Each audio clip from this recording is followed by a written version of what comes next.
Um, so Madeleine Fauché, we are a multidisciplinary team. Madeleine Fauché is a linguist. I'm a graduate student in computer science. Jyoti Pal is a graduate student in city and regional planning, and Richard Carlson is a software developer.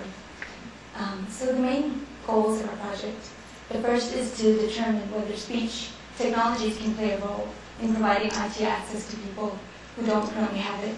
And the second is to determine the relevant applications for speech technologies in their lives. And what we found so far from our work in the state of Tamil Nadu in southern India is that rural villagers with varying degrees of literacy are able to navigate the dialogue system using Tamil, using command words that are in their local language of Tamil. And what we've also found is that this technology is deemed useful only when it's actually in combination with some relevant content. There's also a correlation when the less education a person has, the more their need is for highly localized content. And when I say localized content, this includes access to bus routes, information about bus routes, or the local health services that are going to be provided, and those sorts of things. And this sort of content can only be identified and created by people who are very familiar with the local needs. And so our proposal is to actually create an easy-to-use speech technology toolkit that basically anyone who works, maybe NGO staff members or village workers, can actually create their own speech-driven application. So basically, it's not easy to recognize speech. Automatic speech recognition for continuous, complete sentences is currently available and used in languages like English and French and Japanese. And these languages have a lot of speakers, and also they have corresponding technical and financial resources. But so basically, what the technology for speech recognition is basically like pattern matching. You have a bunch of data that you recorded, you take it, you hand label it, right down to the phoneme level, the speech sound level, and then you can actually extrapolate models out of this data, and you can model each of the speech sounds as well as the grammatical structures and everything. And so you can create these models, and so when you get new input, you just basically want to match it to the models that you've already created. And so you can apply this technology to any language, but the cost for creating the linguistic resources necessary for this is substantial, and it does pose a bottleneck for the ASR development of any new language. And so if we're going to try and create new ASR for new languages like Tamil or other languages in the world, it's going to take a long time to use these traditional approaches. So basically, going back to the very basics of speech recognition, 3 rules. The first is that the more data you have, the better. But if we are looking at a new language, you don't have that much data. So where do we start? What do we do with the little data? The second is that the more the input matches the training data that you have, the better the recognition is going to be. So what we say is, let's just use a few words that we need. Let's create the application for those people, the people in this one specific village. Let's provide that application that's going to give them the exact information that they need. And at the beginning, the speech recognition may be poor, but that's fine. As they use it, we'll record it, and then we'll use that data to add to our training set and create a larger data set so that we can eventually make our speech recognition more robust. And finally, reducing the complexity increases accuracy. So if we have a speech application that just has a few command words, and maybe if it's actually navigated just by words at a time, we can create really substantial applications that have a lot to them, even if we just have a little bit of training data. So we believe that simple speech technology can power an unlimited number of relevant applications, and you can do it fast. So what we've done so far, we have built a software and hardware prototypes. The software prototype is a dialogue system that displays graphics. It also displays Tamil text. It plays recorded audio, and it can be navigated using buttons or text or speech input. And the hardware is it's a computer, mic, and speaker that's actually built into a phone casing. And then we have an Intium-style touchscreen that's built from recycled computer parts. The ASR for this is built on just a little bit of data. There's 100 people saying 30 words 3 times each. And the system actually does record people as they use it, so we can add to the training set later. So what this does is we actually join the two needs. We have the needs of the system, which is to get more training data to get better recognition, and the needs of the user, which is to provide relevant information. We're doing these simultaneously, as opposed to what's done traditionally.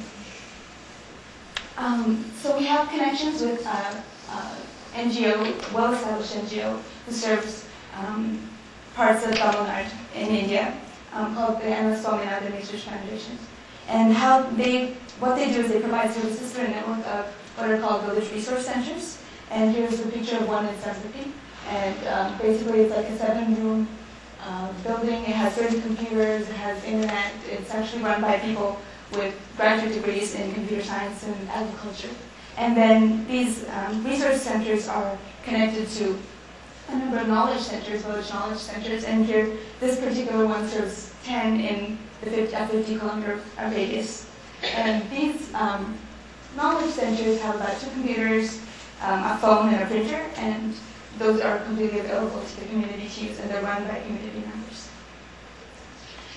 So how MSSRF has been working is they can actually, if we can provide the speech technology, they can actually provide us with a lot of understanding about the user's needs. What they have is they have registries at their centers. They conduct households door-to-door surveys. They have focus groups and a number of things. And so they're really very familiar with what are the needs of the community members.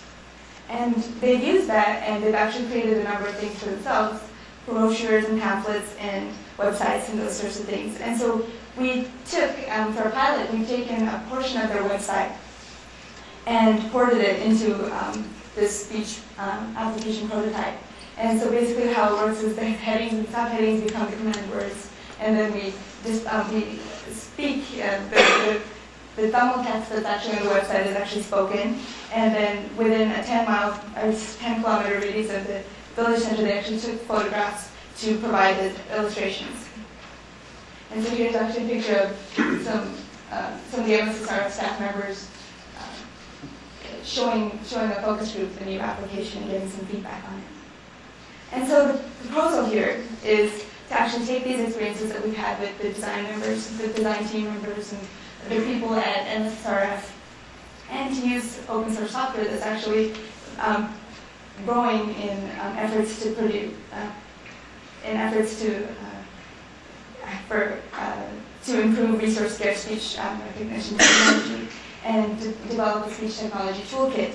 And the way the toolkit would work is that anyone, a speaker of any native language, can actually build, with some computer skills, can build a dialogue system. They can get some data and they can annotate it as necessary, and build an application and actually train the recognizer around it.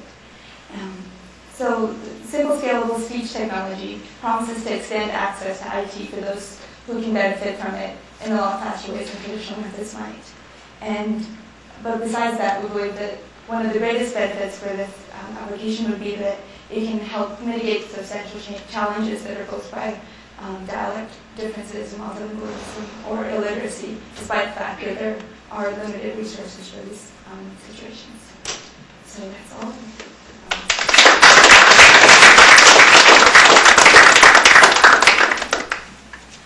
So, I was at this HP Labs in Bangalore last, a couple months ago. So they claim to have a little widget for, and let me say a preamble, they said it wasn't working yet. So, but what's your sense of how far along so HP is similar, I think they're targeting a similar market. What's your sense of where industry is in? I'm honestly not. So, I also saw the HP, the mythical bag. I haven't seen a prototype of it yet. But when I spoke to them a year earlier, they were doing something very similar to what we were going on. But we haven't, frankly, we haven't been keeping tabs on where both of us are. So, Is it, so any of you planning to go to India? Yes. So I'm happy to make the introduction to the HP Labs Bangalore. We are in director. contact with You're in them. touch with them. I think it's worthwhile just keeping up with where the industry is. So. I think when we saw them, they were going to try to do something using the cell phone as a platform for the train station application. I don't know. It was, yeah, that's right. What's this, what do you call this handheld? The HP handheld, I forgot what it's called. PDA? No, the Not Pocket Pocket. PC? Well, it's a tornado. No, they bought Compact, right? Yeah, the compact iPad. That's it. That's it. It was based on an iPad. That's it. Thanks. So in healthcare, there have been a number of groups that have been trying to do this, mostly because in the U.S. market anyway, there's a 1 in 8 chance that any person who comes through the door of a clinic doesn't speak English well enough. It's usually Spanish is the big one, and then it sort of drops off into the other languages. What's interesting is that no one seems to have succeeded, and they've done exactly what you've done, is restricted vocabularies where a nurse would carry around a device that says, this might hurt a little, and then it translates it across, and you get through the session as best as you could. The thing that comes up with this is that, there's a point at which someone has to come and access the device. Have you guys thought about, in a village structure, oftentimes, I'm from many of these areas, actually the state just north of it, and power is rationed, and oftentimes goes out. And accessing high technology is sort of a social affair. A lot of people put money in to buy something like a cell phone, and they share it amongst each other. Have you thought about sort of that kind of structure and how you might get it out to them once you've developed it a little further? Well, at this point, I guess we do plan to work with the NGOs that are well established, and I think MSSRF does have, these centers are the sort of places where the community comes together and comes to access the information. So I think that's probably the best way to actually get it out is to go through those NGOs that are already established in such sort of this area. Good. Thank you very much.